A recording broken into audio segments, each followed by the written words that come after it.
नमस्कार, हमारे चैनल पर आपका स्वागत है। हम पिछले वीडियो में एमसीक्यू और वेरी शॉर्ट प्रश्नों को पढ़ चुके हैं। आज हम पढ़ेंगे लघु प्रश्न और विस्तृत उत्तरीय प्रश्न। तो आइए शुरू करते हैं। लघु प्रश्न। हमारा पहला प्रश्न है, जन्म दर और मृत्यु दर में अंतर। तो जन्म दर और मृत्यु दर में अंतर हम कैसे स्पष्ट करेंगे? पहले हम लिखेंगे जन्म दर, फिर हम लिखेंगे मृत्यु दर। अब जन्म दर का पहला पॉइंट है, प्रति 1000 जनसंख्या पर एक वर्ष में जीवित बच्चों की संख्या को जन्म दर कहते हैं। 1000 जनसंख्या पर जन्म लेने वाले बच्चों की संख्या को जन्म दर कहते हैं। और मृत्यु दर 1000 जनसंख्या पर मरने वाले व्यक्तियों की संख्या को मृत्यु दर कहते हैं। दूसरा पॉइंट है, जन्म दर जनसंख्या वृद्धि का घटक है। जन्म दर से जनसंख्या बढ़ती है। मृत्यु दर जनसंख्या ह्रास का घटक है, मतलब मृत्यु दर से जनसंख्या घटती है। तीसरा पॉइंट है, जन्म दर को नियंत्रित किया जा सकता है और मृत्यु दर को पूर्णतः नियंत्रित नहीं किया जा सकता है। तो ये हमें इसी तरीके से इस प्रश्न का आंसर देना है। अब हमारा दूसरा प्रश्न है, जनसंख्या के नियंत्रण के विभिन्न उपायों का वर्णन कीजिए। तो जनसंख्या, किसी भी देश या समाज में जनसंख्या अगर अधिक हो जाती है तो उस समाज का, उस देश का विकास थोड़ा मुश्किल हो जाता है। इसलिए जनसंख्या नियंत्रण बहुत आवश्यक है। जनसंख्या वृद्धि को कुछ उपायों के द्वारा नियंत्रित किया जा सकता है। जैसे पहला उपाय है, परिवार नियोजन जैसे कार्यक्रमों को अपना करके बच्चों के जन्म में अंतर को रख करके जनसंख्या को नियंत्रित किया जा सकता है। जनसंख्या को सीमित किया जा सकता है। 2 बच्चों के जन्म में जब पर्याप्त अंतर होगा तो जनसंख्या अपने आप ही सीमित होने लगेगी। दूसरा है, जनसंख्या को नियंत्रित करने के लिए सबसे बड़ा जो कार्य है वो है महिलाओं को शिक्षित करना। महिलाएं शिक्षित होंगी तो जनसंख्या नियंत्रण के उपायों को समझेंगी। तीसरा है, गर्भ निरोधक के प्रयोगों द्वारा भी जनसंख्या को नियंत्रित कर सकते हैं। तो जनसंख्या नियंत्रण के लिए सबसे अधिक आवश्यक है लोगों में जागरूकता फैलाना कि वे परिवार नियोजन के जो सरकारी कार्यक्रम हैं उन्हें अपनाएं, बच्चों के जन्म में अंतर को रखें और गर्भ निरोधक प्रयोगों को अपनाएं। लोगों में शिक्षा का प्रसार करके भी जनसंख्या को नियंत्रित किया जा सकता है। तो ये हमारे लघु प्रश्न थे। इन्हें लगभग हमें 50 शब्दों का आंसर इन लघु प्रश्नों में देना होता है। ये 4-4 नंबर के प्रश्न आते हैं। आप इन्हें इसी प्रकार से तैयार कीजिएगा। अब हम पढ़ेंगे विस्तृत उत्तरीय प्रश्न। प्रश्न है, विश्व में जनसंख्या के वितरण को प्रभावित करने वाले कारकों का वर्णन कीजिए। तो जनसंख्या के वितरण को प्रभावित करने वाले कौन कौन से कारक हैं? पहले तो जनसंख्या वितरण विश्व में बहुत ही असमान है। कहीं जनसंख्या बहुत अधिक है, कहीं बहुत कम है। जैसे एशिया महाद्वीप में विश्व की 60.5% जनसंख्या निवास करती है और दूसरी तरफ ऑस्ट्रेलिया महाद्वीप में 0.5% जनसंख्या निवास करती है। तो ये दोनों ही जगह की जनसंख्या में कितना अंतर है।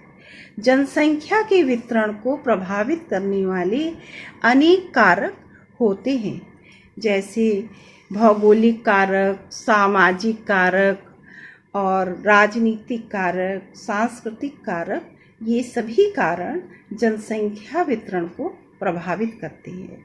तो हम सबसे पहले जानेंगे भौगोलिक कारकों को। तो भौगोलिक कारक में नंबर 1 है भू आकृति। जनसंख्या वितरण पर सर्वाधिक प्रभाव भू आकृति का पड़ता है, क्योंकि जनसंख्या का सबसे अधिक जमाव मैदानी क्षेत्रों में होता है, क्योंकि यहाँ समतल मैदान होते हैं जिनमें अच्छी सड़कें होती हैं, यातायात के अच्छे साधन होते हैं, उपजाऊ मिट्टी होने के कारण यहाँ पर अच्छी फसलें होती हैं, उद्योग लगाए जा सकते हैं। तो इसी कारण से मैदानी क्षेत्रों में अधिक जनसंख्या निवास करती है। और जबकि पहाड़ी क्षेत्रों में ऊपर नीचे आना जाना, पहाड़ों से उतरना कितना कठिन कार्य होता है, तो इस कारण से पहाड़ी क्षेत्रों में जनसंख्या कम पाई जाती है। यहाँ पर यातायात के साधन, कृषि कार्य करना, उद्योगों को लगाना एक कठिन कार्य होता है। जैसे हिमालय के पर्वतीय क्षेत्रों में कम जनसंख्या पाई जाती है और गंगा के मैदान विश्व के सबसे घने बसे क्षेत्रों में से हैं, क्योंकि ये समतल मैदान हैं। दूसरा पॉइंट है जलवायु। जिन जलवायु प्रदेशों में मौसम में परिवर्तन बहुत कम होते हैं, वहाँ जनसंख्या अधिक पाई जाती है, क्योंकि ऐसे प्रदेश मनुष्य के रहने के अनुकूल होते हैं, जैसे भूमध्य सागरीय प्रदेश। जो प्रदेश बहुत अधिक ठंडे होते हैं या बहुत अधिक गर्म होते हैं, तो वो मनुष्य के रहने के अनुकूल नहीं होते हैं, इसीलिए वहाँ पर अधिक जनसंख्या निवास नहीं करती है। तीसरा पॉइंट है मिट्टी। उपजाऊ मिट्टी वाले क्षेत्रों में अधिक जनसंख्या निवास करती है, क्योंकि यहाँ कृषि कार्य करना आसान होता है। यहाँ पर अच्छी अच्छी फसलें बहुत अधिक मात्रा में पैदा होती हैं, इसीलिए जीविकोपार्जन के अनेक साधन भी उपलब्ध हो जाते हैं और यहीं पर अधिक मानव बसाव देखने को मिलता है, अधिक जनसंख्या पाई जाती है। चौथा पॉइंट है जल की उपलब्धता। जल मनुष्य के लिए कितना आवश्यक है, क्योंकि नदी घाटियों में ही सबसे पहले मानव सभ्यता का विकास हुआ था। मनुष्य नदियों के किनारे ही मानव ने रहना आरंभ किया था। नदी घाटियों में कृषि के लिए उपजाऊ मिट्टी, जल की उपलब्धता के कारण जनसंख्या अधिक पाई जाती है और इसी कारण विश्व की अधिकांश जनसंख्या नदी घाटियों में निवास करती है, क्योंकि जल का उपयोग पीने के लिए जल, नहाने के लिए जल, भोजन बनाने के लिए, कृषि कार्यों के लिए, उद्योग के लिए, नौ संचालन आदि कार्यों के लिए जल आवश्यक होता है। इसीलिए जहाँ पर जिन स्थानों पर जल अधिक मात्रा में प्राप्त होता है, मनुष्य वहीं पर निवास करता है। जनसंख्या के असमान वितरण में आर्थिक कारकों का भी महत्वपूर्ण स्थान है, जैसे खनिज। जिन क्षेत्रों में खनन कार्य होते हैं, खनिजों का दोहन किया जाता है, वहाँ दूर दूर से रोजगार की तलाश में बहुत से श्रमिक आकर के बस जाते हैं, दूर क्षेत्रों से प्रवास करते हैं और इस प्रकार ऐसे क्षेत्रों में जनसंख्या सघन हो जाती है। इसी प्रकार नगरीकरण। नगरीय क्षेत्रों में शिक्षा की व्यवस्था, चिकित्सा, स्वास्थ्य, संचार सेवाएं, परिवहन और रोजगार के साधन आसानी से उपलब्ध हो जाते हैं, जो ग्रामीण क्षेत्र के लोगों को अपनी ओर आकर्षित करते हैं और इस कारण नगरीय क्षेत्रों में अधिक जनसंख्या हो जाती है। अगला पॉइंट है औद्योगिकरण। जिन क्षेत्रों में बड़े बड़े कारखाने होते हैं, बड़े बड़े उद्योग स्थापित होते हैं, वहाँ पर रोजगार के अच्छे अवसर भी उपलब्ध होते हैं और इन्हीं की तलाश में लोग वहाँ पर आ जाते हैं और वहाँ जनसंख्या वृद्धि होती है। वहाँ जनसंख्या अधिक निवास करने लगती है। जैसे जापान का कोबे ओसाका विकसित औद्योगिकरण के कारण एक सघन जनसंख्या वाला क्षेत्र है। अगला पॉइंट है सामाजिक सांस्कृतिक कारक।